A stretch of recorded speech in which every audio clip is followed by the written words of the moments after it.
पश्चिम बंगाल में चुनावी हवा तेजी के साथ बह रही है। चुनाव प्रचार तेज हो गया है। सभी पार्टियां वोटरों को साधने के लिए एड़ी चोटी का जोर लगा रही हैं। तो बंगाल में चुनाव प्रचार के लिए बीजेपी सांसद मनोज तिवारी भी पहुंच गए, जहां भारत एक्सप्रेस के सहयोगी अतुल यादव ने उनसे खास बातचीत की है। क्या कुछ उन्होंने कहा, सुनिए। बीजेपी इस बार जो टीएमसी का 15 साल का किला है उसको ध्वस्त करने के लिए पूरी तैयारी के साथ उतरी है। बहुत ज्यादा बातचीत के लिए हमारे साथ सांसद, अभिनेता, गायक यानी कॉम्बो, मैं अपने शब्दों में कहता हूं कॉम्बो, मनोज भैया मौजूद हैं। बात करते हैं। भैया बहुत स्वागत है भारत एक्सप्रेस में। सबसे पहले तो राजनीति की बात की शुरुआत बाद में करेंगे। आशा ताई का कल दुखद निधन हो गया। पहले ही पता क्या देखिए न, ऐसा लगता है कि एकदम से बॉलीवुड का संगीत जैसे सन्न हो गया है।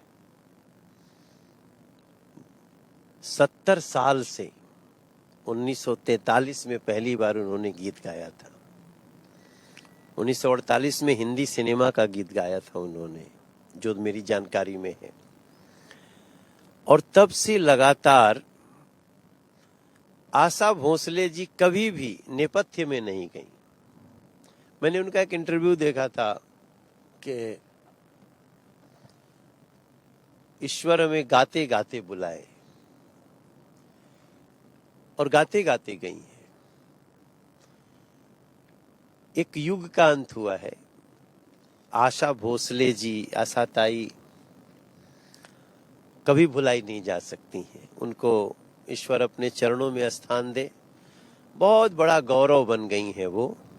भारतीय सिनेमा के लिए एक बहुत बड़ी क्षति है ना? नहीं, निश्चित रूप से आशा भोसले जी के बिना, लता जी के बिना बॉलीवुड की कैसी कल्पना होगी। बस उनको साक्षी मान करके बहुत लोग उस रास्ते पे चलने की कोशिश करेंगे, मगर बहुत बड़ा खाई हो गया है। भैया आप पश्चिम बंगाल में चुनाव प्रचार में पहुंचे हैं। किन मुद्दों के साथ 15 साल से जो टीएमसी काबिज है उसके किला को भेदने की तैयारी में है भाजपा? अभी एक अत्याचार और अनाचार, व्यभिचार, लोगों को तुष्टीकरण के चश्मे से देखने वाली सरकार टीएमसी का अब जाना तय है। मेरा चौथा दौरा है। चुनाव घोषित होने के बाद ये पहला है। चुनाव ठीक घोषित होने के पहले ही मेरी 3 यात्राएं हुई थी। मैं पार्टी का स्टार प्रचारक भी हूं यहाँ का। आज मेरी 5 सभाएं लगी हैं, रोड शो और जनसभा मिला के। पदयात्रा भी किया हमने आज भी सुबह। पदयात्रा भी वो किसी रोड शो से था। हाँ, तो नरेंद्र मोदी जी को अब पश्चिम बंगाल अपनी कमान थमाना चाहता है। अब डबल इंजन की जरूरत है पश्चिम बंगाल को। ये मनोज तिवारी नहीं कह रहे हैं हम, चूंकि आमियो बांग्ला जानी हमार बाड़ी अच्छे खानी, हमारी चाकरी कोरछिलम। इसका अर्थ हो सकता आप न समझे, हम बताएं कि मेरा यहाँ पे अभी भी घर है, मैं यहाँ नौकरी करता था, मैं यहाँ राजस्थान क्लब से खेलता था। मेरे लिए पश्चिम बंगाल की धरती बिहार, महाराष्ट्र, उत्तर प्रदेश, दिल्ली जैसे है, वैसे ही मैं यहाँ रचा बसा हूँ। ये मेरे बाईं तरफ आपके एक साथी हमारे बैठे हैं। हम लोग, ये पंकज जी हैं, ये हम लोग पिछले 35 साल के साथी हैं। तो जब कोई नहीं जानता था तब भी। तो इस बार जिससे मेरी बात हो रही है, हर जगह से एक ही आवाज है, भाजपा आश्चे, टीएमसी जाच्छे। ममता बनर्जी ये कह रही हैं कि अगर बीजेपी बंगाल में आ गई तो लोगों से उनका धार्मिक अस्तित्व छीन लेगी। ये बंगाल की अस्मिता की लड़ाई है। ये पॉलिटिकल चीजें अस्मिता पे कैसे उतर आई? नहीं, धार्मिक अधिकार तो टीएमसी ने छीन लिया। ममता दीदी के नेतृत्व में छीना गया। यहाँ पे ऐसा अस्मिता की लूट हुई है, उसे तो वापस लाना है, वो भाजपा लाएगी। माँ, माटी, मानुस तीनों कराह रही है, चित्कार कर रही है।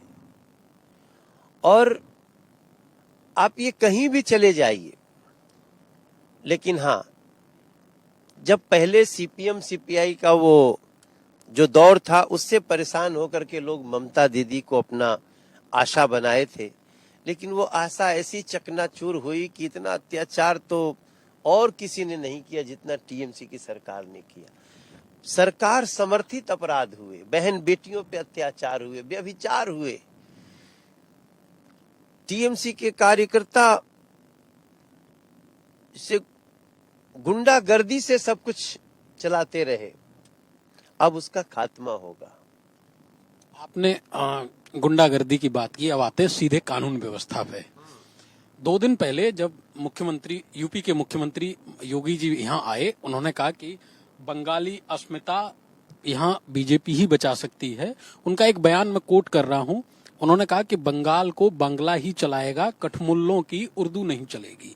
अब इसके बाद अभिषेक बनर्जी सामने आए, उन्होंने कहा कि वो हाथरस भूल गए, उन्नाव भूल गए, कानून व्यवस्था अपनी नहीं देखते, हमारी देखते हैं। इसी में एक सवाल और ऐड कर रहा हूँ, आज सुबह बीजेपी के एक प्रत्याशी पे कूच बिहार में हमला हुआ, इन सबको कैसे देख रहे हैं? मनोज तिवारी कैसे देख रहे हैं? वो अभी हमला वो डराने के लिए कर रहे हैं, लेकिन आपको विश्वास दिलाऊं कि अब इससे कोई डरने वाला नहीं है। जैसे दिया बुझने वाला होता है ना, तो बहुत भुकभुकाता है, उसी तरह से टीएमसी का व्यवहार हो रहा है। लेकिन ये इक्का दुक्का कहीं आ रहा है, और ऐसा करने वालों पे कड़ा चुनाव आयोग निगरानी भी रख रहा है, और ऐसा करने वालों की खैर नहीं। ये भी बता दूं आपको, हम चुनाव आयोग की व्यवस्था जो देख रहे हैं इस बार पश्चिम बंगाल में बहुत अच्छी है, जिस प्रकार से फोर्स लगी है। और इससे अलग भी एक समाचार की जो सुकून देने वाला है कि जो भी डरा धमका रहा है वो शिक्षकों के पीछे जा रहा है, और यही पश्चिम बंगाल में चाहिए था। एक्चुअली हुआ कि दीदी की सरकार, ममता दीदी की सरकार ने सरकार के समर्थन से गुंडागर्दी करवाया, सरकार समर्थित अपराध हुए, और जब सरकार अपराधियों को संरक्षण देने लगे, जनता को रक्षा करने की बजाय मुंह फेर करके खड़ी हो जाए, तो फिर जो हुआ उसका रिजल्ट पश्चिम बंगाल ने देखा है। अब ये चाहे ये छोटा सा हमला हो या जो भी हो, ये सब टीएमसी की हार की बौखलाहट है। अच्छा भैया, एक इसमें सवाल और है, आप दिल्ली से बिलोंग करते हैं। अभी 1 या 2 दिन पहले अरविंद केजरीवाल ने एक ट्वीट किया, कहा कि चुनाव आयोग से पूरी ताकत लगवा के 91 लाख वोट कटवा के वहां सीआरपी पैरामिलिट्री फोर्स लगा के अगर बीजेपी फिर भी चुनाव नहीं जीती पश्चिम बंगाल का, तो फिर क्या करेंगे?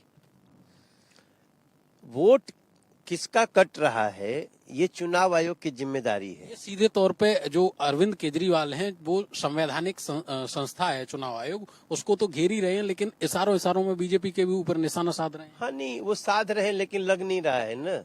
उनका निशाना तो अब नहीं लगेगा, क्योंकि उनके निशाने लगाने में खोट है, उनकी सोच में खोट है। तो अब अरविंद केजरीवाल को ही नहीं समझ में आ रहा है कि बंगाल में कैसे कैसे फर्जी वोट पकड़े गए हैं। एक आदमी, एक बाप के 390 बेटे हैं। अब आप बताओ, उनके वोट बने हुए हैं और एक ही बाप का नाम है। एक तो ऐसे बाप मिले जिनकी उम्र है 64 साल और उनके 2 पुत्र हैं 60 साल के और 58 साल के। अब अरविंद केजरीवाल को जरा पूछा जाए कि अरे भोभड़ दास, ये इसको ठीक नहीं करेगी चुनाव आयोग तो कैसे करेगी, काम करेगी?